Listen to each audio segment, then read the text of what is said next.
Welcome to the Spawn Chunks, episode number 192 for Monday, May 9th, 2022. My name is Joel Duggan, and joining me, as always, is my submerged and symmetrical friend Jonny, but you might know him better as Pixel Riffs. Hello, sir. Hello. Yes, more on that later. In the meantime, happy 3 stacks of episodes. We're episode 192, which is one of those numbers that always pops out at me as a milestone because of Minecraft numbers. Tune in for episode 256 in, I guess, another year and a bit.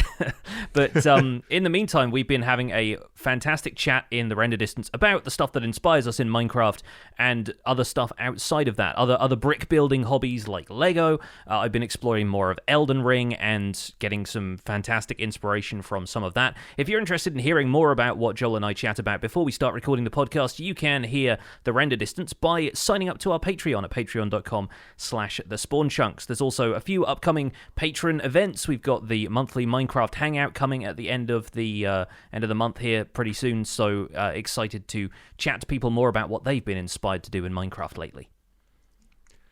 And we often talk about Minecraft in the post-show. Like sometimes the things that don't fit in the main discussion in our discussion later on in the show ends up bleeding over into the after party, we'll call it, in the render distance. So depending on your interests, there's something for everyone in the render distance.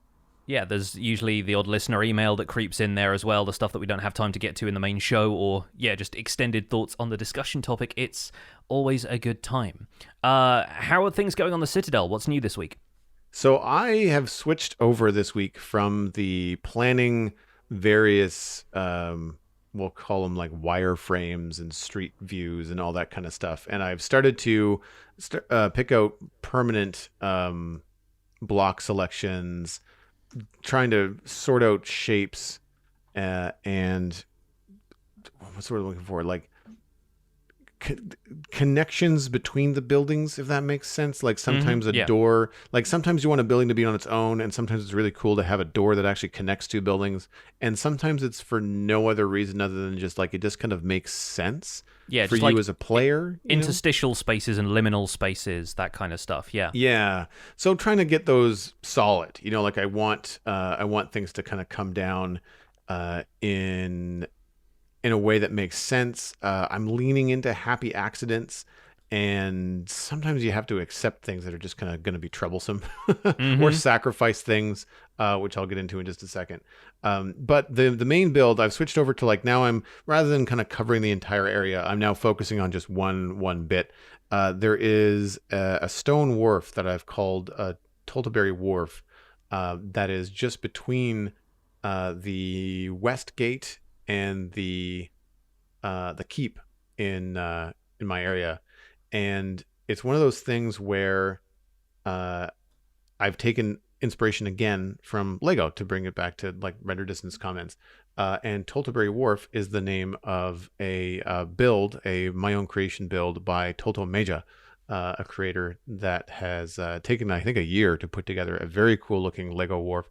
Now mine is only inspired by, I'm not kind of building it like block for block, because there's some things that scale just don't work for in Minecraft with the scale that I'm working at, and there's also some considerations for like getting up into my town is a different way than the way that they did it in their builds. But the wharf that I've got going on has like 3 stone towers, 2 of which have an archway that serves as the entryway to the wharf or to the town square, depending on how you're looking at it. There's a couple of wharf buildings. There's an extension on the wharf. There's like both wood and stone. I've got the canal, which is the runoff from the moat that comes down, goes underneath the square, and then comes out. That's the part that I had to sacrifice. I had a really cool open canal, and because I didn't like the way that my original towers were set up, they were exactly perpendicular to one another, and I had to move them offset by 2 blocks. So the archway is not a straight archway. It's actually got an angle.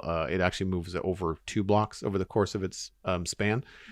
And it just makes it look more interesting. And it also serves as a better entrance into the town square. You felt very cornered when it was a straight build. It was easy to make, but it felt kind of like tight and awkward.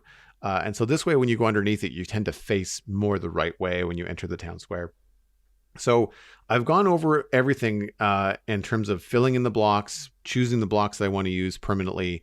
What I haven't done is like the texture pass. Like I haven't gone and added like little brick details and gradients, and I haven't sorted out the final textures at the top of the towers, and nothing inside is done. So like the warehouse and the dockmaster's place, they're just empty inside. I haven't done that. There's nothing on the dock. Like I have every intention of putting like, my note block is going to create texture. I'm going to put barrels, and I'm going to make big barrels and big crates that have like multi-block, combinations. You can do cool things with signs and, log blocks and things. And so I'm really looking forward to getting those details in, but it's been a nice shift from this kind of broad overview to working on this. And I think this is the first time that I've done like the entire half of a town in wireframe first.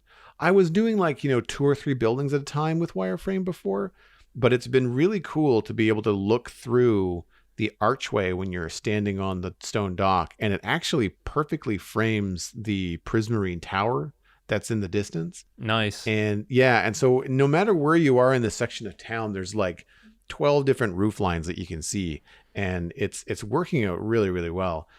So I'm looking forward to putting that final polish on it. Like I've got plans to change, we'll call it the deck of the wharf. I'm not sure what exactly would be the right term for it, but right now it's all just stone brick, which is the same as the rest of the roads. And I want to make it something different. It's going to be stone, but it's going to be like, maybe smooth stone and andesite, or I want it to be something slightly different than what it is right now, so it stands out.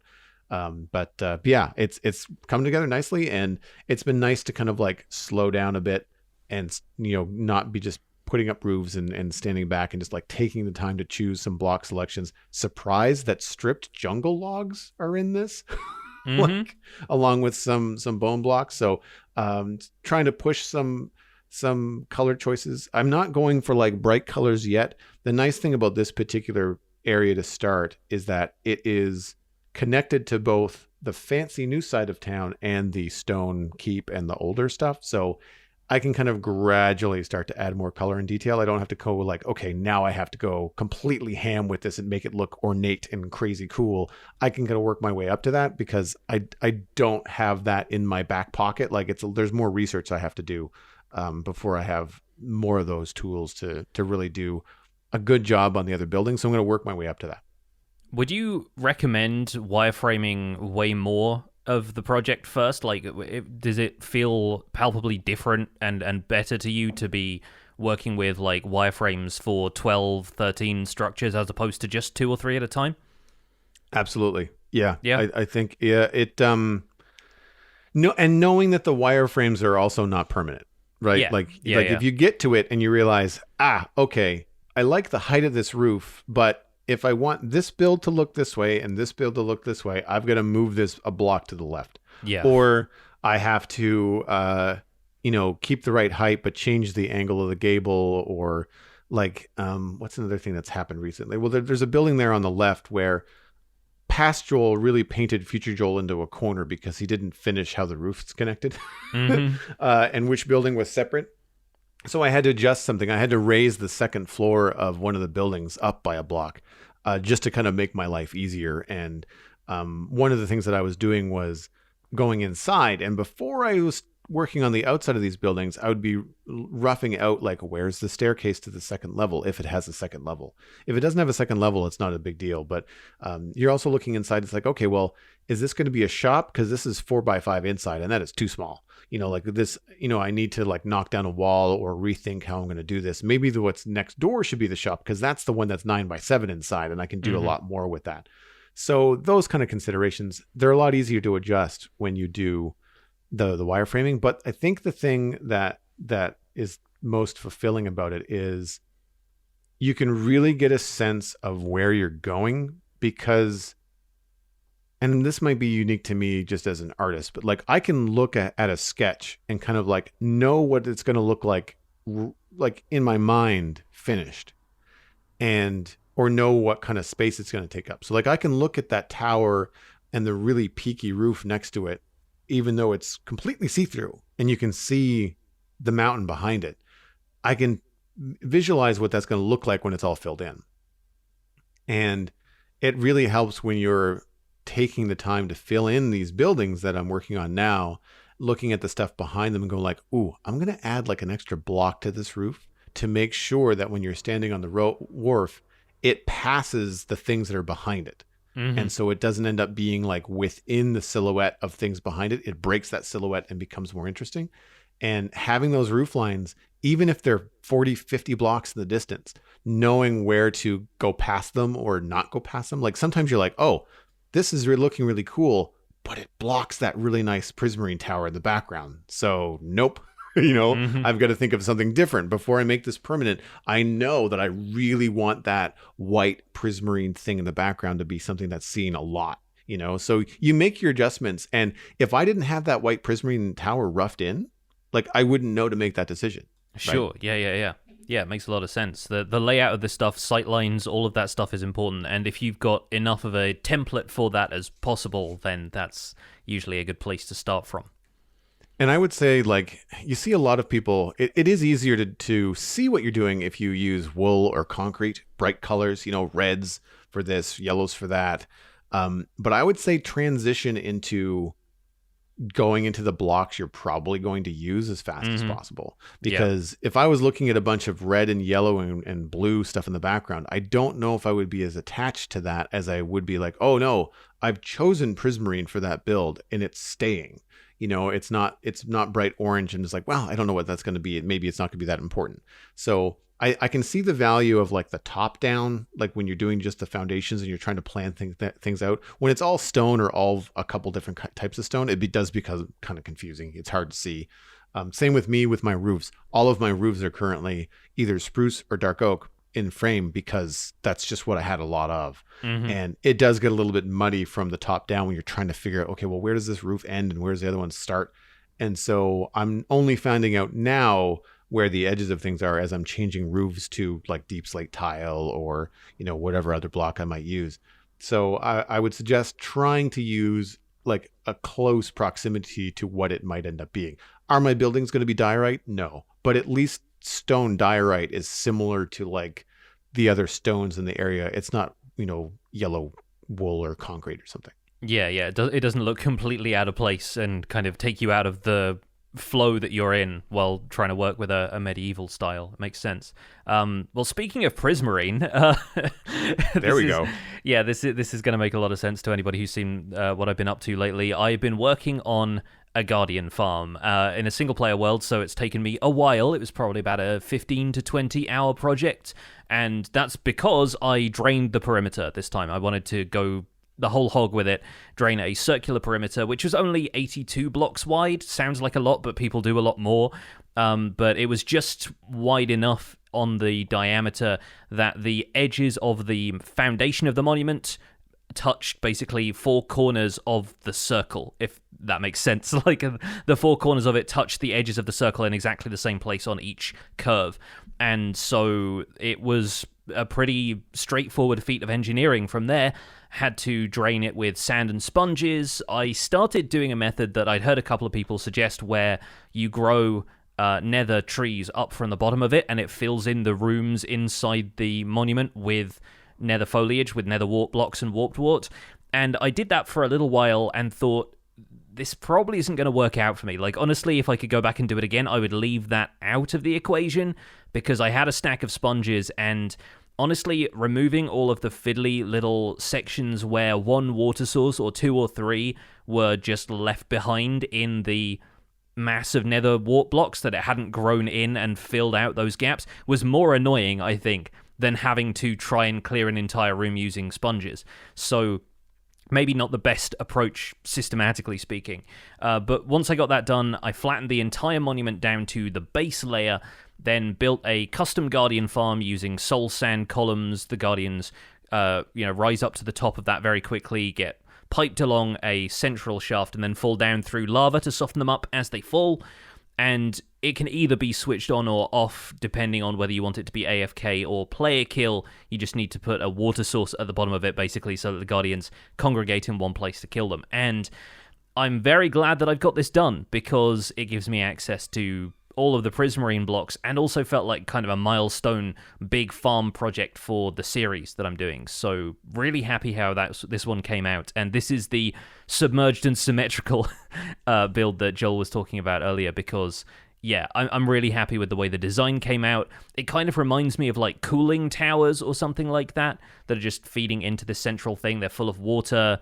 We've got a bunch of different colored glass, kind of keeping it in an ocean theme in general. And I was, really happy how it turned out. It reminds me of a water-cooled PC. Yeah, that's kind of what I was feeling about it. Yeah, it's got that vibe to it. All right, I know in your video you were talking about using the cod that you get from Guardians and trading it with villagers as a potential source for emeralds. Mm-hmm. Are you concerned at all with getting cooked cod instead with the Guardians? I know that there's water to put them out at the bottom, but if there's no water there during the AFK, you're going to get a bunch of cooked cod instead. Yeah, you only get the raw cod if they don't die on fire, and my sword doesn't have fire aspect, so I'm thinking that's just something that will build up as I kill them myself. And I'm mainly thinking about it as both a farm that can give me a bit of extra XP if I don't want to go all the way to the end to mend my tools, and it can also be, a looting based farm, so I get more drops that way. I think there's a higher chance of getting prismarine crystals that way, that kind of thing. So I'm not planning on AFKing here much. And the cooked cod all goes into a dropper clock that spits it out into cactus. So any of the drops which are superfluous to my needs get disposed of immediately. And I've got a couple of double chests there for prismarine crystals, shards, and the fish. But then the cooked cod, and there are bonus fish, actually. This was an aspect of it that when I was designing the farm, I thought you only got cod from killing them. But it turns out if you kill them, there is a bonus chance of getting a different type of fish entirely. It can be another cod, but it can also be a salmon or a pufferfish or a tropical fish from killing a guardian, and those all get disposed of as well, because again, like 1s and 2s of salmon and tropical fish I have no real need for at that stage. I remember the salmon part because we built our guardian farm back in 1.13, I guess, before the tropical fish were a thing, I think. No, wait a minute, they would have come in 1.13. Yeah, I mean, you've been able to fish up tropical fish forever, but as far as the live ones, they'd have been there in the aquatic update, yeah. Yeah.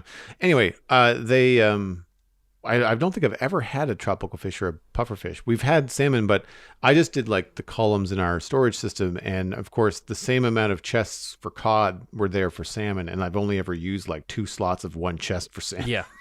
Whereas the cod gets filled up quite regularly if you're using the farm a lot.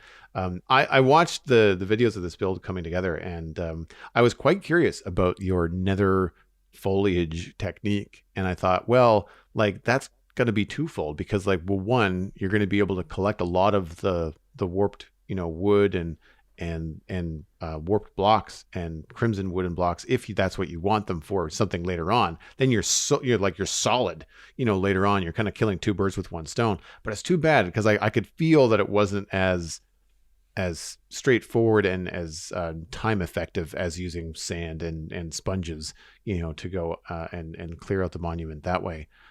I certainly don't miss that about my guardian farm. And we didn't, just be clear, we only emptied the inside of the monument. Yeah. Not the outside. So like way more work on your side. And I mean, it looks cool. I'm looking forward to what you're going to do with the outside ring.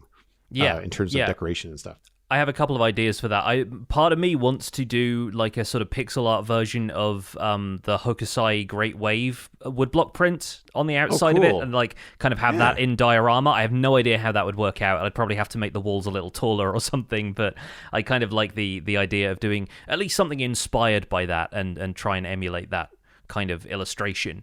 But now I've at least got access to all of the prismarine, which means I can make all the dark prismarine I want, which is really the goal here, because while prismarine and prismarine bricks are nice, I don't use them as nearly as often as I use dark prismarine. So I had to build a squid farm as well, and I just finished doing that the other day. It's all done with axolotls now, which is a new approach for this update. I guess it was only possible as of 1.17, but I didn't make a squid farm in 1.17. I haven't needed to. At this point, though, I'm finding that it's a lot easier setup than the squid farms that I'm used to, where the whole goal is to trick the squid into falling out of water and into like fence gates or signs or something that's blocking the water so that they can fall down and die of suffocation or I don't know if they take full damage. I can't remember. Either way, my previous squid farms have all relied on that mechanic, and now it works a little differently, because before you'd have to dry out all of the rivers and potentially ocean if you built it in the wrong place within a 128 block radius of the farm so that the player could AFK close enough that squids would still move. And the squid AI was only really functioning if you weren't close enough to the farm, right? Now it turns out you can AFK further away if you kill them with axolotls, because axolotls don't stop moving once you get far enough away, the way that other mobs do. So if I'm standing, 120 blocks above this farm, I can see all the squid suspended in the water, not moving, and the axolotls are just there chasing them down and killing them. And it's a wow. It's a really interesting use of mob AI, which is a little different from what I'm used to. And I think it's the same that goes for stuff like slime farms, where slimes are constantly moving because their movement is all based on jumping, and they don't just stop in one place once they've jumped, right? So they're constantly pathfinding, unlike skeletons, zombies, witches, whatever other mobs that if you look at them from a distance, if you're more than 32 blocks away, the game doesn't assign them any pathfinding to save resources. Axolotls are another one of those mobs where they are constantly in motion, and that means you can AFK much higher, which means the spawning sphere around the player only grazes the surface of this river biome that I'm building the squid farm in, and it means I need to drain much less of the surrounding river, which is good in this case because I'm building this in a jungle. It was one of the only rivers that felt like it was close enough to my base that wasn't surrounded by a ton of other, like a network of rivers or an ocean biome that I have at spawn. I preferred it being close to something that I'd already built up and that I was going to visit regularly. So I maybe dried it out on each side by 30 blocks from the radius of the farm, and that was really all I needed to do. Like, you don't get any other squid spawning if you're that high up in the world.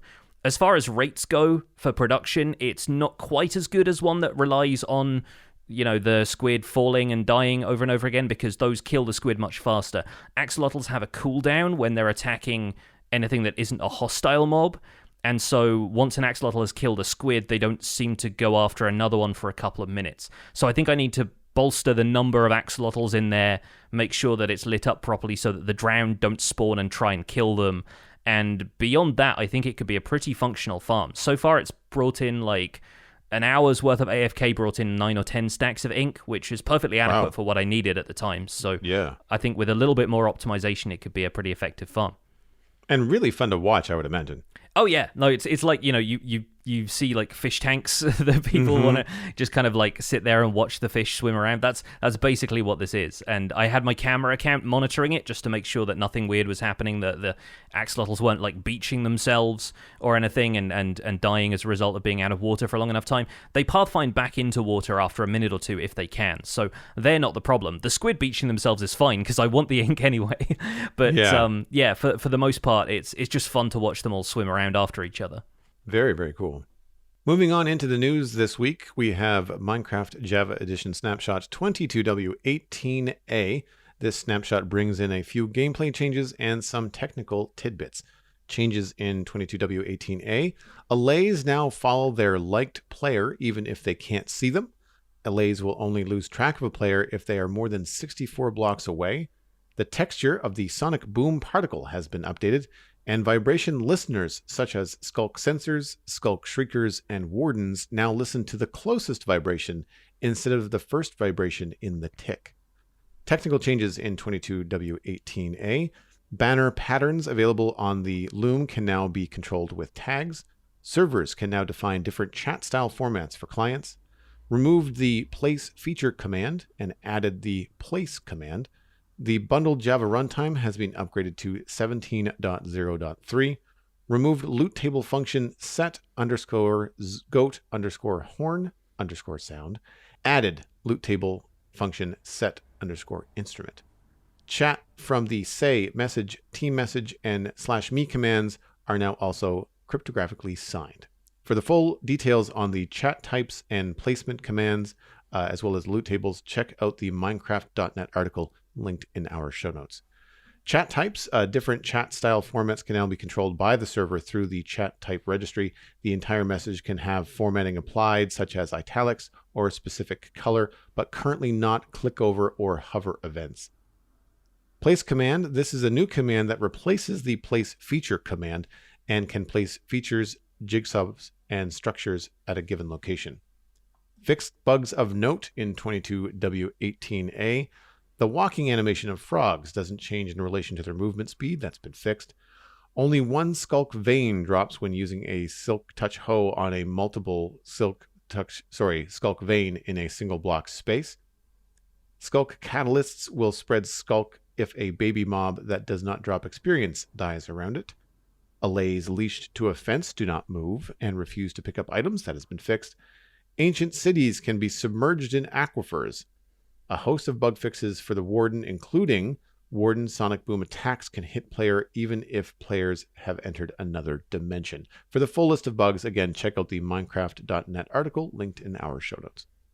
In Minecraft Bedrock Edition news, the betas for Windows are going to be retiring later this month. This was, I think, initially announced in a tweet by David J. Fries, or Fries, I'm not sure how he pronounces his last name, who's the Mojang Studios release management team lead. He was over on Twitter letting people know that all of the forthcoming experimental and in-development features are going to move to Minecraft Preview exclusively, which is a separate app. There is a Minecraft Preview FAQ if you want to go and check that out. That's linked in our show notes. You can also find it at feedback.minecraft.net, and that will have more information on what Minecraft Preview is if you're unfamiliar. But basically, it's a good way of separating the beta experience from the installed Windows version of Minecraft so that you don't end up with confusion about what you can and can't do, not being able to connect to multiplayer servers, having to have, uninstall and reinstall stuff, and so on and so forth. It just makes things a bit of a smoother experience. So Minecraft Bedrock Edition beta and preview 1.19.0.30/31 was released this week, and also clarifies that the beta will be retiring this month, so we can stop saying all of these more complicated version numbers. There is a bit of support for spectator mode. The team is once again reminding us that they're not accepting bug reports related to spectator mode yet, since the feature is likely to change a lot during development, but spectator mode is once again added as an experimental feature in this beta/preview. There are also a bunch of features and bug fixes, and I'm not going to list all of them here because many of them are similar to recent Java Edition fixes, even some of the ones that Joel has just read for us, such as Allays on leashes no longer stopping moving when they attempt to reach an item that's too far away. Ancient cities were no longer flooded with water or lava as often. The Warden now prefers investigating the closest mob's position after sniffing for them. The sonic explosion particle has been updated to a new texture, and projectiles hitting wool or wool carpet don't produce vibration anymore. Again, a bunch more bug fixes and feature changes. Those will be available on the blog post there at feedback.minecraft.net. A few additional changes to gameplay include when in the Nether, Endermen, Piglins, Skeletons, and Wither Skeletons now spawn in a wider range of light levels, from light level 0 to 11. Torches can no longer be placed on bells, and they've added some achievements related to the Wild update. It spreads, Birthday Song, With Our Powers Combined, and Sneak 100, which I presume are largely adjacent to largely reflections of the advancements that we have in Java Edition. A boat with chest now drops a single boat with chest item when destroyed instead of splitting into its components. Mangrove roots can no longer be used as furnace fuel, and when broken, each minecart variant, chest, hopper, TNT, etc., drops itself as a single item instead of splitting into two items such as a chest and a minecart. Once again, more information on this beta and preview available from feedback.minecraft.net if you want to read the remainder of the changelog. So you've got more experience with the Bedrock beta stuff than I do. Mm-hmm. Outside of, kind of looking in, I've always just felt like it feels cumbersome, difficult to get going, and even more difficult to then switch back to like regular Bedrock if that's what you want to go back to. Yes, yeah. Do you think the Windows beta retiring is a good thing, or is that going to become more complicated for players? I think it's a good thing because evidently it was causing enough of an issue that they've found a need to split it into a separate branch, a separate app in its own right. And I think that also, from what we know about Minecraft Preview, opens it up to potentially being available on more platforms. Because part of the problem with iOS before was that Apple didn't allow people to beta test features of an established app the same way. Like, you had to be part of Test Pilot or whatever the thing is called on iOS, and so yeah, signing up for the beta became like doubly complicated depending on which platforms you were using it on at the time.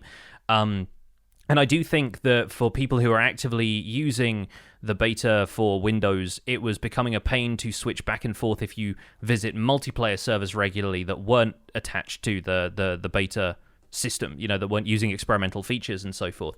And Preview just streamlines that. It just makes sure it's something that you can launch as a separate game. It's not going to affect your regular Minecraft install. That also counts towards family accounts in your household, because I know a couple of Bedrock players who've had issues where they wanted to install the beta so they could make videos about some beta features, but then their kids' accounts were suddenly on the beta and they couldn't connect to the servers they normally play on. Or it was asking them to like confirm a bunch of stuff that was going to change in their world, and they didn't want to have experimental features on like the family world that they all play on. So yeah, definitely an improvement that it's all switching over to the Preview system. I'm glad they managed to figure out a solution to that, because it did seem like one of the problems that was preventing Bedrock players from getting more involved with the development process and feedback on some of those newer features. I mean, a lot of what you said in the news, in terms of the bugs and features and things coming to Bedrock, seem like they're lining up with Java and things that we've talked about in the snapshot already. But I'm curious, with Nether, Enderman, Piglins, skeletons, and Wither skeletons spawning in a wider range now, is that now going different again from Java, or is it aligning up with Java?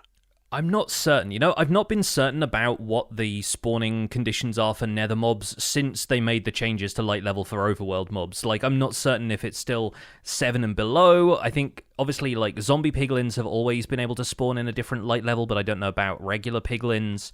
And I think a lot of the light level 11 thing reminds me of blazes specifically. And so I'm not entirely certain if Nether mob spawns work quite the same way as this in Java Edition. I'd have to look that up. But it's, certainly going to make it a little bit more balanced in the Nether for if they've required light level 0 the rest of the time, considering how light the Nether can be with fire generating randomly and lava lakes and so forth. It kind of makes a lot more sense, and it's certainly going to allow Endermen to spawn more frequently in environments like warped forests too. So if that's not something they're doing in Java Edition yet, they might consider it, depending on what feedback they get on that from Bedrock players. Yeah, I think that it certainly could be more clear at the very least for Java players what the new spawning rules are in the Nether. It's obviously complicated because in the overworld, it's basically like all or nothing. Like, it's either 0 light, no hostile mobs, or light, 0 light, hostile mobs. And then if you have light at all, then there's no hostile mobs. I've actually found it remarkably easy to light up my towers and some of the nooks and crannies in my Tolteberry Wharf build this week, because like I used a fancy overlay called Mini HUD to kind of show the light level numbers on the ground, just as an experiment. I wanted to see if I could use it and how handy it would be, and it saves a lot of time rather than walking around looking at the F3 screen, which I don't find as good content anyway. And man, was I surprised. I was just like, I had the torch in my hand. I'm ready. I know there's going to be a 1 or a 2 around here somewhere. Very seldom did it drop below 4. And I was looking at some dark corners thinking like, this is going to be a problem. Nope, it was fine.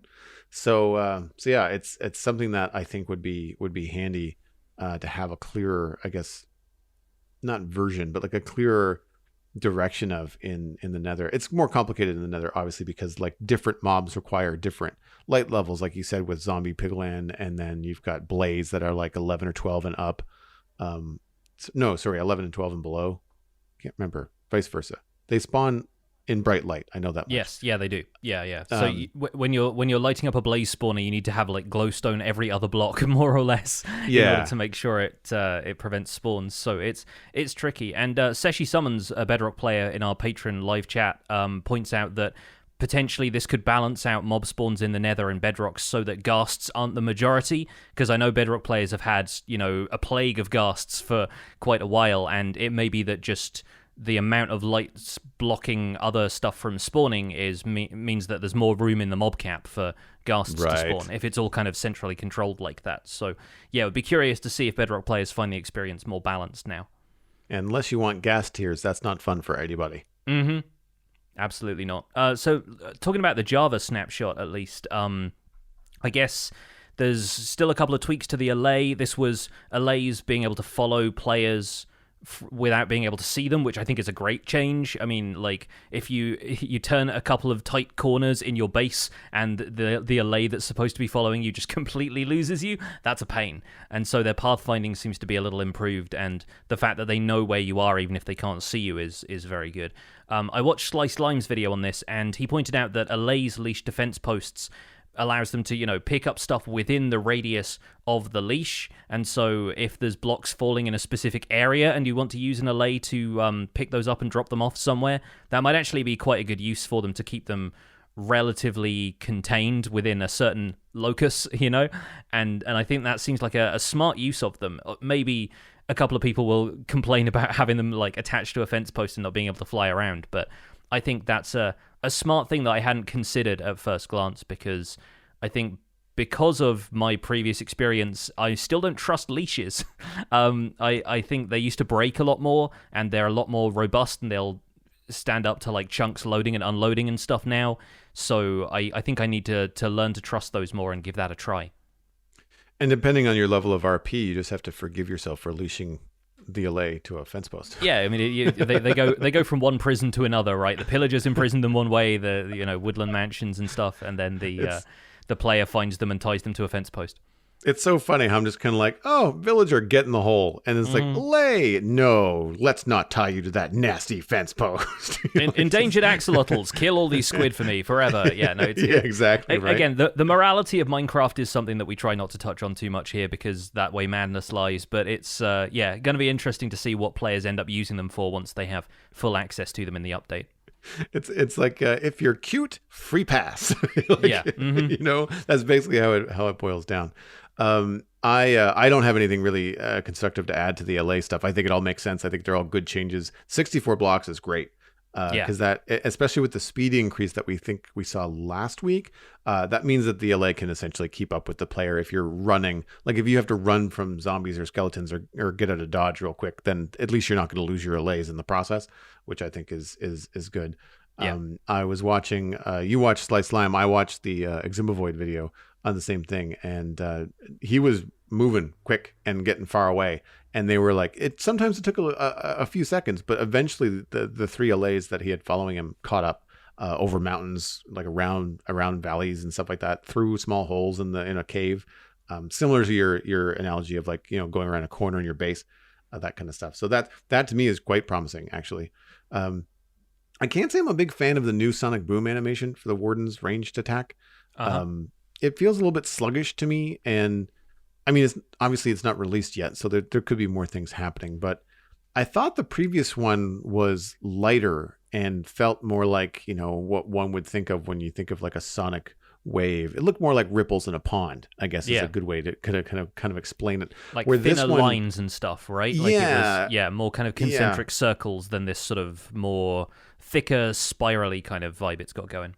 Yeah, this kind of has a kind of a black hole kind of vibe to it. But because of the pixel animation, because it's a solid thing in the middle with solid kind of wings coming off of it in terms of a design, it doesn't feel as light or as airy. And because it's so light in color, it feels like a thing in the air. Whereas if it was really dark, it would more feel like a void in space or something. Mm-hmm. And again, I'm sure it's not finished, because it doesn't have the same kind of level of detail as other particle effects in the game.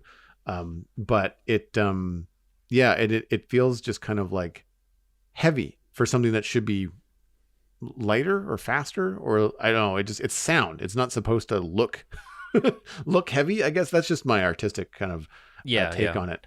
The other thing that struck me funny is, and I'd have to go back and watch the other one. I don't remember whether this is true of both, but it seemed to me when I was remembering the first one that it did not play all at the same time.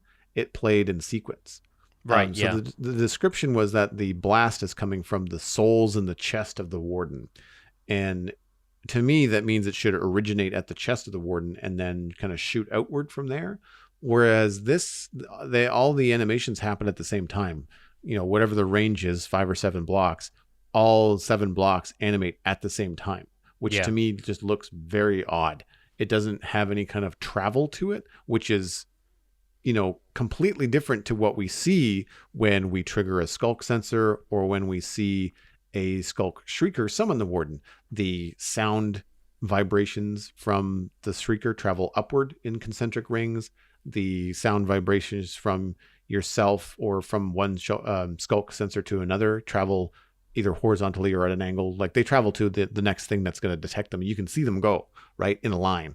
And I think that to make the Warden sonic boom animation consistent with the other vibration alerts in the game, I think it should have some sort of travel to it as opposed to being just like this instant beam. Yeah. And I'll defer to you on this one since you're the animator. I mean, I was kind of okay with it before. I'm kind of okay with it now, personally. And I can think of a few reasons why maybe they haven't activated it in sequence like that, or maybe why they've revised the animation. It may be better for player visibility, especially for, partially sighted players. You might end up with a few people having a hard time seeing the other one. It might be a performance thing, even. I'm not certain exactly what the conditions are behind this, but yeah, it seems like they weren't satisfied with it the first time around. Maybe there's still room for a couple of iterations from the art team. We'll see. I guess there's still potentially some feedback to be shared there, so we'll see what happens to it. The other thing that I caught was I thought changing the goat horn to instrument was interesting. It makes one wonder what updates might be coming down the line. You can almost think of like skulk sensors and vibration mechanics and the whole wild update as a groundwork for expanding sound related gameplay in Minecraft. Oh yeah, no, this update has done a lot with sound in a very, very good way. I mean, like we've got a musical instrument, we've got 2 mobs and a block that react to sound or vibrations in the case of the Warden and the Skulk sensor. We've got a new music disc, we've got some new original soundtrack, there are a bunch of new sounds for blocks, mostly the newer ones, but I know some work is being done to go back and revise older block sounds when they can to make them more distinct from each other, and all of that is great. Like I'm really excited about the sound design that's coming to the game and a lot of the way sound is being incorporated into the Minecraft world in a functional, mechanical way. We've seen a couple of things that got reverted, like the changes to note blocks and so forth, but there's some interesting stuff happening with sound in the game. So I'm curious to see if they take that further. What do you say we move on to chunk mail? Absolutely, let's do it. We've got a couple of great ones this week. If you'd like to email the show, the email address is spawnchunkmail@gmail.com. Keep your questions short and sweet, and it's always nice to hear from folks in the community. This first one comes in from Redacted247, and the subject is one warden or multiple. Why not both? Hello, Pix and Joel. I was recently listening to episode 189 of the podcast, and upon hearing a comment about how there are multiple wardens, I had an idea. In my opinion, having multiple wardens in a world takes away from its status as a unique and, quite frankly, terrifying mob. While I understand there are practical reasons for not just having a single warden per world, I think I have a potential solution. Mojang could change the warden's death animation so that instead of falling on its side like every other mob, it could, for example, move back 5 or 10 blocks and just stare at you as if to say, "You haven't seen the last of me," before retreating into the ground. Although it would mechanically work the same as killing it, this would imply that each warden you spawn is in fact the same one, and that instead of conquering it, all you have done is lived to tell the tale. This satisfies both the members of the community who want to be able to say they have defeated the warden, and also the developers who want it to be something you aren't meant to kill. What do you think of this idea? Redacted247 is sneaking through the deep dark without being spotted. For now. I think it's a decent thought, especially given that there's already an animation of the warden retreating into the ground again if the player manages to avoid detecting. Redacted's idea would just add a front end maybe to that animation, or perhaps cue a different one, whatever that happens to be. And I think it kind of also contributes to our conversation last week about like killable versus not killable. Defeatable is different than killable. Right? Mm-hmm. Like if you can neutralize the warden or force it to then recharge or regroup or do something, it's not technically killable. So if by fighting and we'll say quote unquote killing the warden just puts you in a gameplay loop of sending it away and have it to come back again, then there's zero incentive to fight it, right? The incentive is avoid it, have it disappear and disappear for good, as opposed to having it, maybe this recharges on a timer. Like maybe there's not you've defeated the warden and it will come back if you summon it again. Maybe it's you've defeated the warden and you've only got so much time before it just comes back guaranteed, because you didn't avoid it, you just made it mad. you know, I think there's some more interesting mechanics in there than it just kind of falling over and dying, especially if, as we've been speculating, that Mojang doesn't want the players to they don't want to reward the players for engaging with the warden and fighting it, because it's meant to be, the gameplay is meant to be like sneak around and avoid it and stuff like that. I guess the question then becomes like, if it does kind of skulk away, pardon the pun, then what does it drop if it still drops anything? Like, does it leave you a present behind? Does it still drop a skull catalyst? Does it reward you? Like, okay, you got me this time, and then like flips you a coin. Like, what does it leave you? Does it still give you experience? What's the deal there? I don't know how, because you'd have to kind of, either you make something entirely different and entirely unique, or you have to kind of like continue mechanics of the game in situations where killing the wither or killing the dragon or those kind of things. Like if you have experience drop or if you have a reward, then even if it's not a great reward, even if it should be consistent therein, right? I like this image of good guy Warden that you're painting here, where you beat it in one-on-one combat, it flips you an echo shard and goes, "You did good, kid," finger guns, and then disappears. That's the image I'm getting here. So I like the idea, but this retreat animation, this hypothetical retreat animation, would have to be different to its usual burrowing animation when it hadn't heard the player for 60 seconds, because it needs to convey the idea that it's actually been defeated, I think players right now are too conditioned to the way mob death animations work, quote unquote animations, them just falling over, turns red, puff of smoke. I think we'd have a hard time recognizing the warden as defeated if it did something else. And as far as actually necessity of defeating the warden, it will show up on your statistics. So it will say player has killed the warden X number of times, warden has killed the player X number of times. But it's not required for achievements like monsters hunted. You don't have to kill the warden for it to count towards that, kill every mob in the game advancement. And I don't know if it would even be if the warden was the first thing you defeated, if that would count as Monster Hunter, which is the first one you get for killing the first mob that you fight. So I'm kind of curious about that part. But going back to this idea, the problem this raises is there's no cooldown. At least in the current mechanics of the game, if you defeat one warden, you can spawn another one almost immediately. And I think part of the reason for spawning multiple in the first place is on multiplayer servers, you don't want to have one player whose role it is to distract the warden while everybody else goes through and really easily raids all of the chests in the ancient city. You want everybody to be independently scared of the warden and for nobody to get a free pass. And while I like the idea of players teaming up to take on an ancient city, it could potentially prove a little bit too cheesy. And they've been against that idea for ancient city raids from the beginning. So I do think it doesn't necessarily make sense for the warden to slink off defeated but then instantly be able to return for round 2. But it also doesn't necessarily make sense in a multiplayer context for there to just be one warden that one player could keep busy while everybody else goes around and loots the house. Or two players on a server, unbeknownst that they're both trying to get the warden at the same time. And, player A summons the warden and then player B is running around the deep dark going how come I can't summon the warden? How is this so easy? Because you realize it's somewhere else on the server, right? That's the other thing, yeah. One per world is, it's kind of difficult to make sure that doesn't affect other people's gameplay elsewhere. And if it's just one per area, then they've already defined the area. It's like a 64-block radius from where the warden was first summoned, I think. So there's potential for stuff like that. There is potential for it to feel like a very solo experience, and I think most players, while you probably want to keep the warden at a distance, you also want to keep sight lines to it to make sure that it disappears when it does, unless you get really used to hearing the audio cues. So I don't know for certain if any player is going to trigger two wardens at once by accident, at least until they get more confident exploring the cities and understanding what the warden is capable of. Yeah, I mean, it's a neat idea, but it kind of illustrates just how difficult I think the warden is to balance.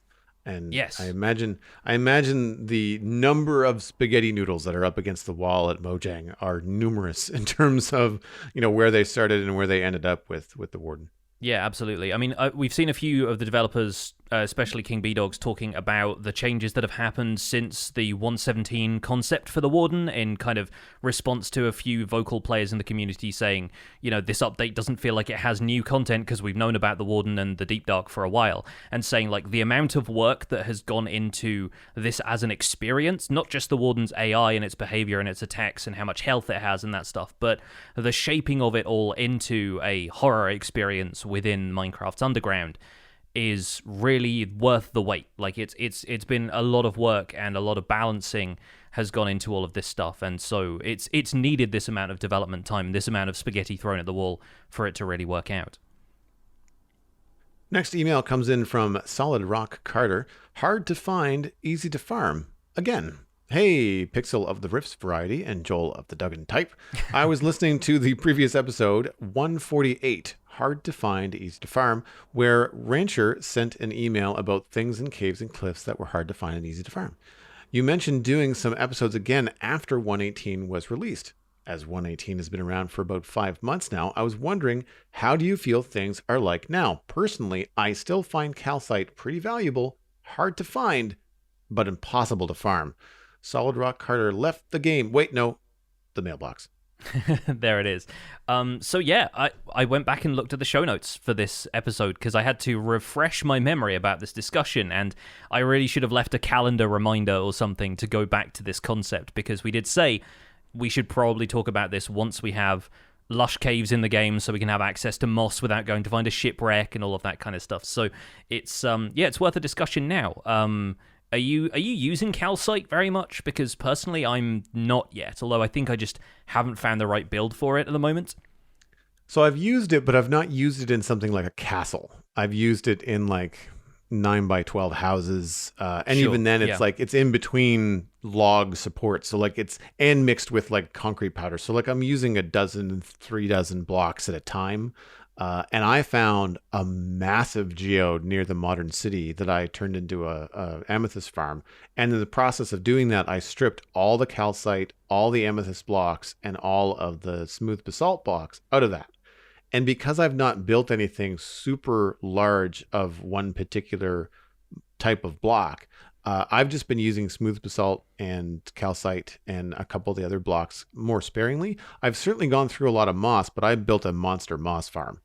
So that was the easy to farm thing that I use a lot of, because with landscaping and grass, like, you just go through so much moss as you go around. I think for me that I just haven't run into a use case where I'm starting to exhaust my calcite. I don't have a lot. I've got like maybe 3 stacks. I might have twice that much smooth basalt. So like, if all I need to do is build something really bright white like a tall tower, which I think is probably coming, in my current section of Westhill, I think I'm probably going to dip into my calcite. I might have to go find another geode, or I think now I can see if I can find them on a mountaintop somewhere, depending on what veins I might find. And then as far as smooth basalt goes, like, I'd have to probably either start using it an awful lot in roofs or switch and try to make something really evil looking. If I return to my deep dark, not deep dark, that's a bad example. If I return to the deep nether Blackstone cave build that I was doing, smooth basalt might be something I try to work into that, at which point I would also go through more of it. So I might have to look up more of it, a way to get my hands on that. The things that I've noted that have been more painful, that I want to use more of, are things like rooted dirt. I find that a real pain to get, and especially if you want to use a lot of it. So I've been using it pretty sparingly, which is how I want to use it right now. But I can see if I went into like a happier, like a more fantasy setting, maybe you're making like a little mushroom village or something where you want the dirt to be brighter and less, muddy, then I can see wanting more of that. And getting a lot of rooted dirt is a real pain. I really think there should be a crafting recipe for it. In the same way that, like, once you have rooted dirt and you've got some bone meal, you can get roots Like you can get roots no problem, but it's the rooted dirt that I think is the hard thing to come by. Now, in terms of like other things like copper and copper veins, I really haven't done any mining. This is where being on a server as long lived as the Citadel kind of comes in handy. Is that like I haven't really had to go digging for things, so I haven't come across a lot of geodes. I haven't come across a lot of or any copper veins for that matter. But I know that you've got some hard data on things like copper and iron, specifically like iron veins versus an iron farm from your experience on the Minecraft Survival Guide. Yeah, I went fortune mining in a huge iron vein, timed it against my iron farm, and I got more from the huge iron vein than I did from the iron farm. I think I got maybe like 1.5 times the output of a single cell iron farm, so producing an iron golem every 35 seconds. And obviously an iron farm is going to be better in the long term because it runs while you do everything else. But those huge iron veins are fun to mine, and they're still a pretty decent source of iron if you find one in the early game. So I think those are making iron more easy to find, as long as you're okay with easy to find being below deep slate level. I think a lot of people were concerned about the availability of iron because of ore distribution changing and iron not being as common in surface level caves, so that you could have a full set of iron armor before you go mining and so forth. But that's what mountains are for, and so there's a bit of give and take there in terms of gameplay style that people needed to adjust to. I think I still haven't run out of copper from the huge vein I mined, but then again, I haven't been doing as much with copper as I did in 1.17 when it was relatively new. But yeah, outside of that, I was thinking about the rooted dirt thing, and it may be, again, a symptom of you playing on a server that's an established world and maybe not having explored the newer terrain as frequently. But have you considered looking for natural azalea trees in order to obtain rooted dirt and just like dig out the foundations of one of those trees? I haven't gone that far yet. We haven't looked for a lot of 118 stuff. We have a 118 zone on the Citadel, but we all went and looked around, and then I promptly went back to working on West Hill because it's not finished. Mm-hmm. Yeah. So I'm resisting the temptation of getting into like a lush cave build where I'm just like, I'm going to want to spend all my time here because it's all new and shiny, right? And I haven't gone that far. I have made the mental note, and I think even our tree farm back at the Dartmouth Meadows has been switched from an oak tree farm to a azalea tree farm because, of course, you get the oak wood, but then you get new leaf blocks, 2 different types of leaf blocks, and of course you get the rooted dirt at the bottom. Yeah, I think the height requirements though are different on azalea trees than regular oak trees because we've got these little caps on the tree farm that keep the oaks from being the big ones, like the ones that are really a pain in the butt to chop down, and I think it's preventing the azaleas from growing. So I need to look at see what their requirements are. But yeah, I haven't gone and done any like clearing out azalea stuff, or for small drip leaf, same thing. I haven't gone through because the one lush cave that I've found, I haven't wanted to just dismantle it because it's very pretty, Mm-hmm. So we haven't found any like 118 areas that we've designated as like dismantle, like just no one build here, just go and just harvest stuff that you need. Yeah, one of our patrons shared a screenshot in the Discord this week saying, I've been lush caving, can you tell? And it was basically a large chest almost completely full of small drip leaf, just nice. Like stacks of the stuff. And I was like, imagine that in 1.17. That would have been, ridiculous amounts of trading with the Wandering Trader. So yeah, I'm quite happy that small drip leaf is easy to get hold of now. But the problem with that, I find, is that now that it's been in the game for a little while, and all of my aspirations with small drip leaf have been put to one side in favor of exploring terrain and stuff, I don't find myself compelled to work with small drip leaf anymore, perhaps because it's easily accessible, It's like, it's weirdly done that flip between, oh, this is rare, so I want to get hold of it and use it, to, oh, this is, 10 a penny and I don't need to bother with it anymore. So I'm kind of curious to hear if anybody else out there is building more frequently with stuff like small drip leaf now.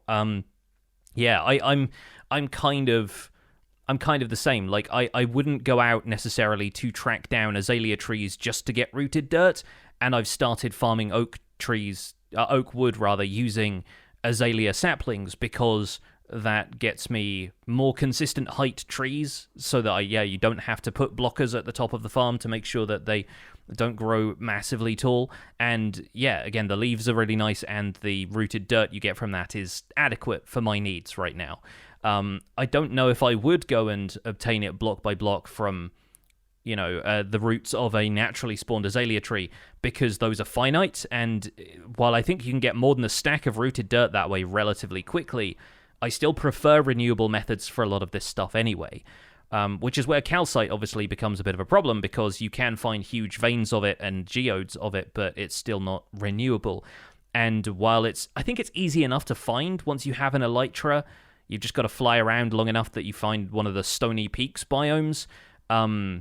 I would probably find the block more valuable if it had stair and slab variants, and I also don't want to tear out an entire sort of cross-section of a mountain to get that many blocks. But then again, if I'm not building anywhere near those mountains, I'm probably not going to see them again for a while, so I'm not certain if I really need to care that much about them. Yeah, and I find the texture on calcite very repetitive. Like if you create a lot of it in a row together, you start to see like the circles repeat. Yeah. It's very different than like cobblestone or something like andesite or granite, where it's the same texture and it's repeated, but you just don't get the same pattern. And I feel like, for example, deep slate is one of those patterns that, like cobblestone, doesn't feel super, super repetitive when you put a bunch of it next to each other. But then calcite really does feel like a bit of a mosaic. Mm-hmm. So I don't tend to use a lot of it. And for the wandering trader and the drip leaf stuff, I've actually had the opposite experience. I found that drip leaf was such a pain in the butt to get from the wandering trader that I've kind of put it out of my, I don't want to build with it. It's such a pain. Yeah. And I have to remind myself, oh wait, that's not hard to get anymore. I should build with that more often. And when I've used it in some of the final little landscaping bits around the little fishing village Lowtown that I did a few weeks ago, like it looks really good. It really kind of adds some variation to what you would have had to use lily pads for before. And I think it looks great. But it's just like, I have to remember to go get some. Like once I have a stack, it's fine. It's not like I'm going to be using tons and tons of it, right? Yeah. But I think the advantage of it, technically also, is that like if you make a large drip leaf, doesn't that grow, or do they only grow when they're bone mealed? You can grow large drip leaf with bone meal, but I think they stay at the height that they are grown to. Right. Basically, once you get one in there and it turns, like once you've got a large drip leaf, if you leave it alone, it's not going to just keep on growing to the ceiling, kind of like a vine does, right? Then other people, like parkour courses and stuff, are using them, would be a little bit difficult at that point. Yeah, so no, I think it's a static thing once it's grown to a certain height. Cool, because like I said, like the small drip leaf is just one of those nice things that you can put around that really adds a lot of variety to the foliage and stuff that you have in your world. So it's on my radar, but like I have not gone and like I haven't taken a shulker box and just gone out and got like all kinds of 118 stuff and then just come back with it and be like, good, I'm set for the next little while. I have an extra thing in my inventory. And I'm embarrassed to say that, like, as much as we complain about wanting new blocks and new block variants, there are blocks that I forget are in the game. Like there's just straight up like smooth basalt. Oh yeah, that's a thing. Like a couple months ago, I had to build a roof, and I was like, "What's a good gray roof block?" Oh, how about the smooth basalt stuff that I have a ton of that I completely forgot in the shulker box? So you have to kind of stay on top of what the different textures are that you can use. For sure. So speaking of that, and speaking of the building side of things, we wanted to dive into a building-based topic this week, talking about the appeal of really big projects, especially now that people who've just started Worlds with the most recent update have now had about 6 months in 1.18 and are probably starting to think about some of their larger projects if they're playing regularly. So, Joel, you brought this topic and you wanted to talk about the appeal of really big projects, the benefits, the drawbacks, challenges, and whether or not these things are, technically speaking, quote-unquote, mega bases. So why don't you kick us off? Well, and to start right there, thinking about mega bases, like I feel like we kind of have to maybe define that a little bit, because I don't consider West Hill a mega base. It's not my base. It's huge. It's a big build, but it's a big build made up of a lot of small things. Like it's a city. Whereas I feel like if someone was to say, Joel, right now, define mega base in Minecraft, I feel like it tends to be one structure. It might have a lot of rooms inside, but from an exterior view, it feels like one giant structure, maybe with a couple of smaller supporting things around, but it's mostly like something really large, usually very geometric. At least that's what I'm seeing a lot of when I do some Google searching and whatnot. And it seems to be like this is also like the central hub of where this person is doing everything in Minecraft. Like that's where their storage is, that's where their bed is, that's where, you know, all their farms are, like all that kind of stuff all happens in one place. Unless they're purely aesthetic, like I guess they can be both. But I find that the whole mega base thing is thrown around a lot. And I feel like in part it's probably because of like, you know, searchability and just like familiar terms so people know what you're talking about. But I also find in some of the circles that I watch, I'm feeling there's a bit of a pushback. You know, like when people say mega base, they've kind of got air quotes around it, or they're kind of like the forked tongue is sharp. They're kind of, you know, they want to have like, this is where I'm living. Like, this is where I'm building right now. This is not my mega base. This is just my next project.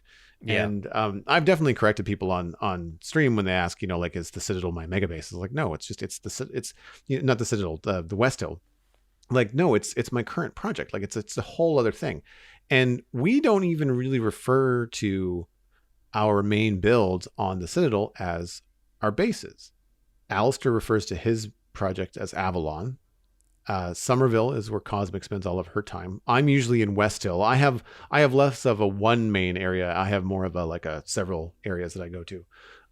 But I still don't have a name. I mean, I fell into this very early and I'm guilty of it. I don't have anything else to call my swamp base other than my swamp base, because it is, when people ask about it, it's the clearest way to communicate what it is, right, in Minecraft.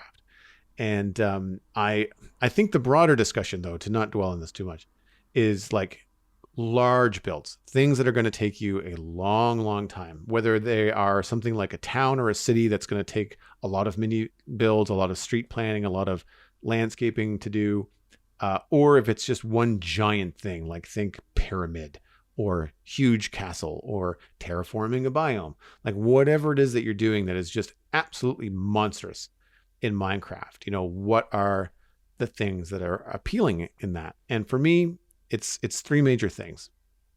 The feeling of accomplishment in making headway, even completing a huge project in Minecraft. Like, there is a feather in my cap that I get when I finish something rather large, and I get quite pleased with myself. Early on in my Minecraft playing days, it was a dangerous path because I got the same satisfaction and feeling of accomplishment from doing stuff like that in Minecraft that I did from like normal adult things. And at the end of your day, you're just like, I did a lot today. And you're like, whoa, no, I didn't. I did a lot in Minecraft today, but I still have a lot of things to do as a responsible adult that I need to get to. So I found it was very interesting to be aware that Minecraft scratches that itch. And that, of course, is reinforced by the respect and often, you know, awe or accolades that you get from other players when they come in and they see your screenshots or your video or your stream of this huge project. They're like, whoa, this is awesome. How long have you been working on this? And it spurs discussion and you find common ground, I think, with them. And I think that's really appealing as well. And while it can sometimes feel overwhelming, I really enjoy a good design challenge. It's no accident that I majored in drawing design in school.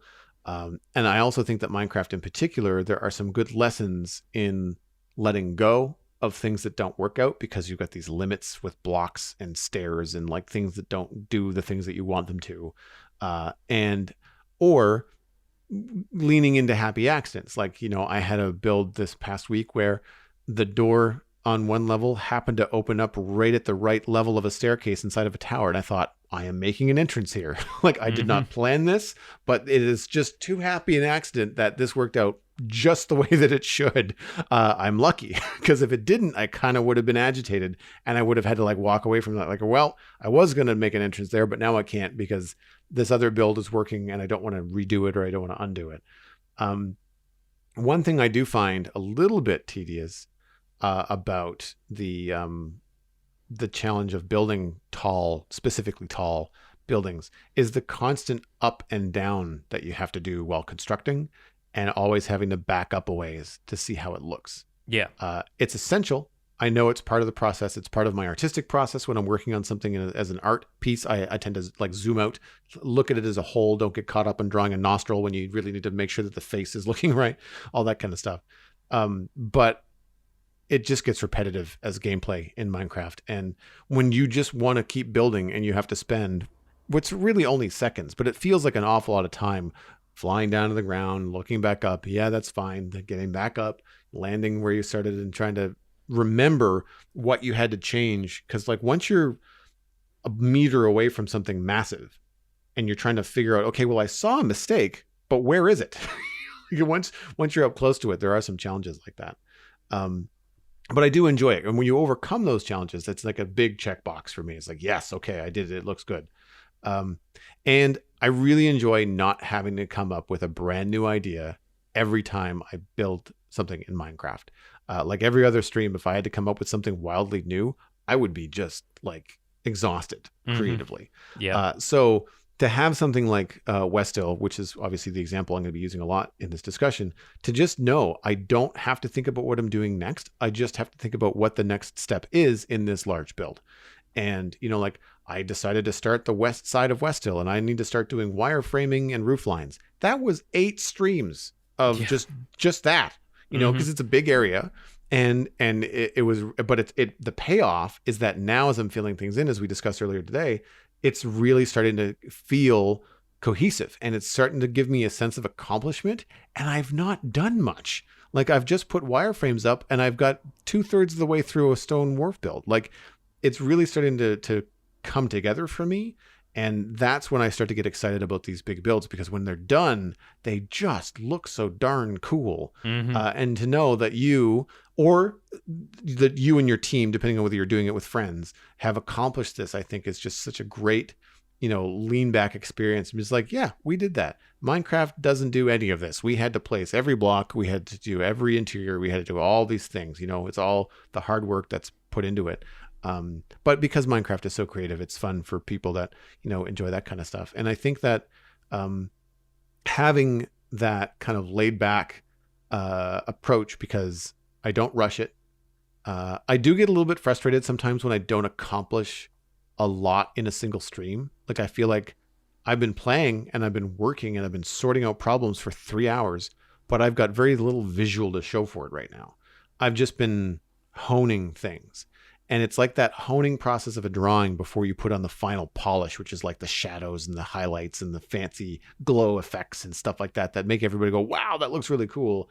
But sorting out the problems before you get to that level is important. But I do find it's like a weird stall. I'm not sure if you've experienced that when you're doing big builds. You just get this point where like you just want to make it look shiny, but you know you have to take the time to make sure that all the walls are the right size and that all the blocks that you've selected are going to work together, and then it works with whatever it's butting up against if you've got other, you know, towers or things that are happening.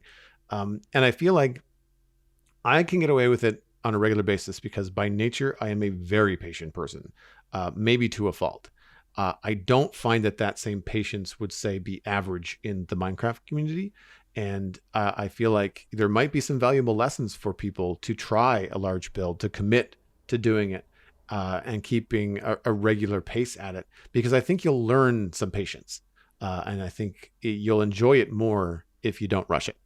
Yeah, absolutely. I mean, it's a challenge. Everything like that, it becomes a challenge, and it's a different type of challenge than just come up with a creative build. It's come up with something that you can pace yourself through and just keep chipping away at. And yeah, it can be a very zen activity in the same way that people often just like to log into Minecraft and dig holes, you know, like they mine out a large area, whether it's with a beacon or not, and they do that for the relaxation of it. If you find a build that you can relax into and just something that you kind of casually work on, then it's a lot harder to get burnt out than somebody who's trying to rush through everything and make sure that everything gets done a certain way by a certain time, and yeah, like with a certain level of detail especially. I really think the Minecraft world is huge, and it was huge before terrain changes in 1.18, but it feels even bigger now that the scale of the world and the terrain has changed a little bit. So we naturally want to leave our mark on it. I think sometimes you just got to show the world who's boss, and you know, sometimes the world even gives us big structures to scale our ideas up with. Like you start out looking at villages and all of the houses are relatively small. They've got like, you know, 3x3 interiors, and you think, oh, okay, I can do better than this. And then you go and find an ocean monument, or you go and find a woodland mansion, And there's vast amounts of stuff. Like just taking down an ocean monument this week has left me with so much prismarine. It all fits into 3 or 4 double chests, but that's without the foundation and the pillars and stuff holding it up. And it's huge amounts of blocks. And so that has gone into a structure that the world has naturally generated. You start to feel like you want to compete with that a little bit. So I think a lot of the time the world inspires us, especially now there are mountains and taller hills and that kind of thing. You want to have something that is visible from a distance, that feels like a landmark, and more that becomes something that is larger than your starter house. I think, honestly, with the density of some of the terrain, especially in forests and so forth, a lot of the time you want to build something that you can actually even see above the tree line or whatever. And so that encourages people to push themselves creatively and push themselves building-wise to build bigger and bigger stuff. There is also this factor where sometimes player scale just doesn't cut it. You and I have talked about this in the past about how we like to keep things in player scale. If the player is 2 meters tall, then a room's going to be a certain size, a doorway's going to be a certain size, and going larger than that has to have some sort of purpose. It's either because this stuff would feel this grand in the real world, or because, the area is large enough that it has to be used for storage, for other things, that kind of stuff. But if you're trying to emulate real world architecture, sometimes the right materials for builds like that don't always have the sub-block variants you need to build with enough detail, so your solution is often to double the scale. If it doesn't have slabs, then you just got to build it with blocks and have other blocks in between. Like you've got to up the ratio a little bit. And I think that's something that people are interested in once they get into the material side of Minecraft. They think, where can I compromise in some areas on what I'm building? And if you want to build something that looks like it's built out of, calcite or smooth basalt or some of the blocks we were talking about earlier that don't have convenient stonecutter recipes, then you're going to need to consider the scale of that stuff. And if you want to have a calcite slab, that's going to have to be represented by a block, and then the rest of the scale is just going to be twice as large. It's also really tough to build convincing geometric shapes at a smaller scale. Like, if you've ever tried building, like, a hexagon in Minecraft, and you just think, this looks like a wonky circle, this looks like I don't know how to draw, you can just about get away with, 3x3 squares and 5 wide circles, but, good luck building any more complex shapes. Even triangles and stuff like that become kind of difficult at a certain scale. So, I think a lot of the time, if you want to branch out and do something that feels more geometrically interesting and has, whether it's architectural stuff or if it's just like you want to have a big hexagon cut out of an ocean somewhere, you're going to need to scale that up for it to look at all convincing. I think there's that missing scale too. Like, you can do the player scale doors and you can do player scale stuff, but then if you want to build a door that's twice as high, you have to figure out how to do, like, doors and trapdoors, or you have to figure out how to make that look like a door and not just an archway with the blocks that are available to you, until you get to a scale where having a 1 meter thick door makes sense. And then you've got a massive door that looks really cool, but it's far larger than the player. And so that means that it's a door to a mine or a gateway or some special, amazingly huge build. But I feel like there's that missing scale that I find really challenging. And I know what you mean, because, like, in the modern city, like, how many times do I want concrete stairs and slabs, right? Because you're building these smooth surfaces out of things, even roads, like even building a big road, and you have to start to go up by blocks. Like, your block choices have to start, like, all right, well, it looks like everything that's going to be this gray concrete has to be flat. And I can sort of maybe get away with going up a hill if it's a really shallow gradient. But if it's a steep hill, it's going to look really strange going up in 1 meter chunks. And that's where I would switch and maybe have that road be paved slightly differently in a block that has slabs, and stairs available to me, so that I could make it look a little bit different. And it's not too unrealistic. Sometimes you can get away with that. I know that there are a number of on ramps and off ramps on my highways here in the province that are different concrete than the asphalt road, right? For technical purposes, like, like freezes at different temperatures and things like that. But it looks different, and it's not so unnatural to have, like, roads be different types and different colors of concrete. So it sort of works, unless it makes your eye twitch, in your build. But I find it interesting that, you mentioned like the world being so huge and want to leave your mark on it. I feel like there's this natural progression in Minecraft of building something from a hole in the cave survival, kind of like I got, my little 9x9 room and all my stuff in it, to like, okay, let's just build something else that's a little bit larger, a little bit more functional. And then something just grabs you, whether it's something you see someone else do, whether it's landscape, especially in 118 now, where you just think, oh my gosh, like this valley would be an amazing place for like a Asian Pacific inspired, palace or something massive. And then once that idea hits you, you just kind of have to try it. I feel like there's just that itch to like completely change the game in a way that you just know that, like, if you build something of roughly the size of a woodland mansion, then it's like, okay, well, I did it, but Minecraft can also do it. But you know what Minecraft can't do? Snake Mountain, or Yeah. your ocean monument farm, like those kind of things. I mean, farms are different, I guess. Do you find that farms kind of fit in your brain in a different category compared to like purely aesthetic builds compared to like redstone or farming mechanics? Definitely, yeah. Like it's a different school of thought at that point, and the technical stuff is the focus, right? You're not Right. necessarily thinking about it in terms of the aesthetic spectacle in the same way that Megabase is really about that. It's much more about the technical stuff and what it's capable of in terms of generating items for you or whatever. Like that's where all of the spectacle comes in. And I think a lot of it comes down to projects in Minecraft also being driven by community interest. And if you're not inspired by just looking at the Minecraft terrain and thinking, I want to build something big there, you probably see other people making huge builds. The builders amongst us want to follow suit with that and either follow a trend or kind of do your own take on something.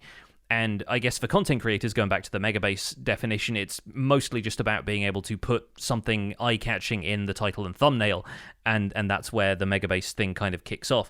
But I think the thing that often sets stuff like that apart is that it's one giant structure rather than being something like what you're working on, like a town or a city build. And people have made enormous cities in survival, but you don't necessarily think of them as bases in the same sense. So exactly what you were saying earlier, if it's not necessarily a place that has all of the function of this is where I store my items and maybe where I farm some stuff and this is my hub from which I go out and do all of the other projects, then it feels a little bit different. It's got a different vibe to it in the same way that farms do when, this is just the place I get my prismarine, regardless of how impressive the outside of it looks or whatever. This is still something that I come to for function more than anything else. But I think, the community can be a source of inspiration if the terrain isn't really what gets you going. Like if you see somebody else building a massive structure, you more often than not think, yeah, I could do that, or wow, that's really beyond me. But then you start to weigh it up and you think, maybe that's something to consider for the future. Maybe that's something to start laying the foundations for now and working on over time. I think that it will certainly add a lot to your to-do list, depending on how early you are in a world. We have the advantage of being a nearly 5-year-old server. So if I decided to start to build something large, unless one of the blocks I want to use is something I just don't have, then I've got a lot of work ahead of me. But for the most part, I could get going, certainly start planning things out because I've got lots of netherrack and stone. So like if I wanted to start planning out a massive build, I could absolutely just start that process and then work in the farming of whatever blocks. Like say I needed a lot of prismarine or something and I'd have to go make another guardian farm. I could work that guardian farm into taking breaks from planning out the big project. But I feel that if you're looking for something to do and you're kind of up against, well, like, I've done all the basic, like my player needs have been met and I'm now in the creative like phase of my Minecraft world, and you don't have like a super old world, by planning out a huge project, then you start to drill back down. It's like, okay, well, that's what I want to do, and that's what I want it to look like. But boy, do I need a lot of calcite, or maybe I need a lot of snow. Like whatever it is that you need, you can then start to figure out, okay, well, what other projects are going to make this big project a lot easier on me? And there'll be a little bit of work up front, whether that's a cobblestone generator or a basalt generator, or like, you have to figure out where you're going to get all the gold, or you're going to need a beacon, probably if you have to dig a lot. So it starts to kind of like add up in terms of like the number of tasks that you have to do to support that big build. And that just leads to more big gameplay and more fun. Yeah, and I think that's really the reason to do most of the stuff that I do in terms of farms, is just like acquire resources so I can build something big with it, so that I can have a reason to go out and grab all of these resources and bring them all back to a central project or something along those lines. But there are still, as we said, drawbacks and challenges to a lot of this stuff. And I think working on a single build or a single project for months or even years in some cases can be really fatiguing if you don't pace yourself. Like it's very easy to burn out. And I think that's where it's kind of fun to seed those technical projects in here and there to give yourself a bit of space from the mega build and go back to doing something a little bit more fun. Like I expect that it was like that for you, having a couple of weeks to work on flower farms for Cosmic. You were, able to step away from the West Hill build, and it felt like, oh, here's something I can do that isn't medieval building for another 3 hours on a weekend, right? Oh, absolutely. Yeah. Design burnout is real for me. And surprisingly linked to color, because I like what I'm doing in West Hill, and I definitely think about it when I'm not playing. But there are definitely times when I kind of like, oh man, I am just kind of like really artistically struggling with more gray and brown today. Yeah. Mm-hmm. And it's one of the reasons why I wanted this new west side of the town to be more fancy, because it's going to allow me to use more colors in the roofs and the buildings and decorations and things like that. But yeah, I mean, there's 3 different reasons that I did the flower farm for Cosmic. I mean, it is a completely different function, right? It's a farm. It's a redstone project.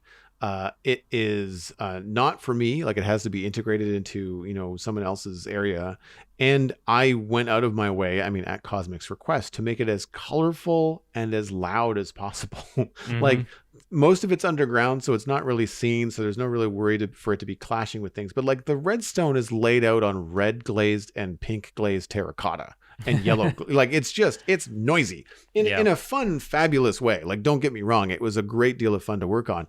And everything was also straight lines. Like, it's just like, it's a tube, or it's a redstone contraption, or it's a collection system and waterways. And it definitely scratches a different side creatively, and it scratches a different itch from like a reasoning side of your brain. Like, you go from like visual problem solving to technical problem solving. It's a different side, of what you have to think about. And I really, really enjoy exploring the different game mechanics and things like that before I go back to like building on West Hill. Same thing with last summer when 117 came out, and I knew that I wanted to use moss and knew that we could technically bone meal it fairly quickly by hand. I'm just like, I need to use this a lot, and I don't want to have to stop what I'm doing every 30 minutes while landscaping to bone meal more moss. That to me feels like it interrupts my creative flow, and I don't feel like it's a good kind of stream, really. So I built a moss farm. That moss farm took me 6 weeks. I thought it was a lot shorter. I went back to look, and I was like, oh my gosh, no, that was most of June to build this moss farm. Because just like anything else, once I'm done with a technical build, I have to make it look good. But that also was very freeing, because that in the area back on the spawn area in the server, everything is kind of like log flume, stained glass. It's like Minecraft modern tech, but like it's as if steampunk was a thing in Minecraft in a natural way in the world. It's like Minecraft tech, right? Like, it's just, things just work the way that they work. There's no explanation. You don't have to make them look like they have a reason for working. This is just a Minecraft moss farm, and we just have to make it look shiny and cool. And so having that release was great, from West Hill. Definitely. There are ways around burnout, but I don't know how. Well, I mean, we talk about it all the time. If you're having Minecraft burnout, then play it something different or do something different. But in terms of like in-game projects, when you want to play Minecraft, but you're kind of done on the project you are right now, or you're stuck on it, then doing something wildly different is definitely a way to break through that. I feel like the inverse can also be true, though. Like, if you don't have much time to play Minecraft each month, the scale of Megabase era projects can feel like it's outside of your grasp, or you feel like you can only work on those projects when you sit down to play for that like one night a week you've got. And I think that's another way it's important to pace yourself and maybe like scale back some of your ambitions until you're able to complete one module of something larger, right? I think it's really worth planning it out in phases that feel achievable to you with the time that you have, instead of aspiring to the kind of stuff that people do if they're full-time Minecraft players effectively. I think it's definitely worth working with the scale of things a little bit to just not bite off more than you can chew, because you don't want to turn Minecraft into an experience you dread because you feel like you have to work on something. Like, never feel obliged to do that stuff, but treat it as a fun challenge and a fun way to unwind, and I think you'll get a lot more out of it as a result. I have that issue when someone asks, like, what are you going to do when you finish West Hill? And I'm just kind of like, well, one, that's a 2023 conversation. So, right. Because, knowing how long it's taken me to do 2/3 of the town and knowing that I have a third left, like, yeah, I'll be lucky if I finish it this year, because I'm very likely going to be taking some breaks, throughout the summer. Not like from streaming, but on different projects. Yeah. And the other things that I've had in my head, like, oh, wow, like a dwarven city would be really cool. And an elven city that's all like white with like lots of color and water and fountains everywhere. And I just think like, both of these ideas are like 2 years. Like, they're both projects that will take me forever. So I need to like do them, but not right now. Like, not immediately after West Hill. I feel like I have to come up with some other cool ideas that might be big or might be, slightly time intensive. Because let's face it, I don't think I do anything on the Citadel that doesn't take me 4 weeks of streams, which is fine. It's great. It's one of the things I like about Minecraft is the pace, or I guess the fact that you can set your own pace. But yeah, like I definitely need to think about what I want to do in between that is not another massive build, because otherwise I will just be, I feel like I would then be, I don't want to say burnt out. It's more like you mentioned, you feel obligated. If I started a big elven city, I would feel like that would be what I had to work on most of the time, whereas if I just kind of give myself free reign, after I'm done with West Hill, then I think a lot more creative stuff would come out of it, including doing things like, I don't know, playing with my server mates. Yeah. I don't seem to do very much. I feel like you need to build like a modern house hermitage in the woods somewhere and just have it be like one build. It feels nice and cozy, and like you've got all of your comfortable stuff there. I feel like that's the way to do it. But like you said, like to bring this full circle almost, completing something on that scale feels truly spectacular. I remember some of the stuff I was doing in Survival Guide Season 1 with like the mountain projects and stuff like that. Like, that's so cool when you place the final block and you go, I am done. And that's, 3 months worth of my life that's kind of paid off in a big way. And large builds, I think, always end up unique. That's the main thing I take away from it, is that like there are tutorials out there for starter houses. People's starter houses are typically just the materials you can scavenge from around you and something that, you can put on a roof to make sure the spiders don't get in your walls and that kind of thing. But you can't realistically copy somebody else's mega base kind of style thing block for block. Like, even if you're getting inspiration from something you saw online, it so often leads to you putting your own spin on it. And I think that may be one last thing that we find appealing about the idea of these huge projects, is that they feel uniquely ours in such a way that, you don't have an instruction booklet for that kind of thing. It's all just coming from you. And so if you folks out there want to share some of your mega bases with us, then please do feel free to write in. It's always exciting to hear some of this stuff, and we might even hear some stuff like that in our monthly Minecraft audio hangout later on this month. So looking forward to one of those. In the meantime, that wraps up another episode of The Spawn Chunks. You can find more information about the show and links to some of the stuff that we've talked about today at thespawnchunks.com. The music for the show is composed by me, and The Spawn Chunks is proud to be a listener-supported podcast. If you're getting some value out of the show, why not consider putting some value back in? You can visit patreon.com/thespawnchunks to join our community, where pledging at any level will get you an invite to our patrons-only Discord chat, and you can listen in live as we record the show each week, along with a bunch of other Patreon benefits besides. We currently have 339 patrons, which is up 3 from last week, but of course there is always room for more. Special thanks go out to our content engineers, Hunter555, Jumbo Sale, and Yitz for your support on this episode. Sharing the podcast with your friends is the easiest way to support the show. You can find us at The Spawn Chunks on Twitter and Instagram. Personal recommendations are by far the best way to share the podcast. It's free. Just poke a friend in the arm from a safe distance and tell them to listen to The Spawn Chunks on iTunes, Spotify, Google Podcasts, really wherever you can find a podcast, as well as YouTube, if that's where you like to hang your podcast hat. You can email the show at spawnchunkmail@gmail.com. The RSS feed is linked on thespawnchunks.com. And the patron-only RSS feed is on the Patreon page, where you can listen to the render distance, the extended version of the podcast. My name is Jonny, but online I go by Pixelriffs. You can find most of what I do at youtube.com/pixelriffs, where I try to make sense of this bizarre and wonderful game in Season 2 of the Minecraft Survival Guide. I also stream 3 days a week on Twitch, where I do behind-the-scenes work for the aforementioned YouTube series, and I'm also the voice of the unofficial Hermitcraft recap, which you can find through a quick YouTube search. Aside from that, I'm at Pixelriffs on both Twitter and Instagram. Joel, where can people find you online? Everything I am doing online, including my illustration and design portfolio, is at joelduggan.com. You can listen to The Citadel Cafe, my other podcast about sci-fi and fantasy entertainment, at thecitadelcafe.com. Coming up this week, Alistair and I are going to be talking about Star Trek, not 1, not 2, possibly 3 different shows that are coming out of Star Trek right now. And if you want to follow me on social media, it's Joel Duggan across the board, including Twitch, where I stream Friday, Saturday, and Sunday. Thanks for visiting the Spawn Chunks. The world outside is infinite, and all your base are belong to it.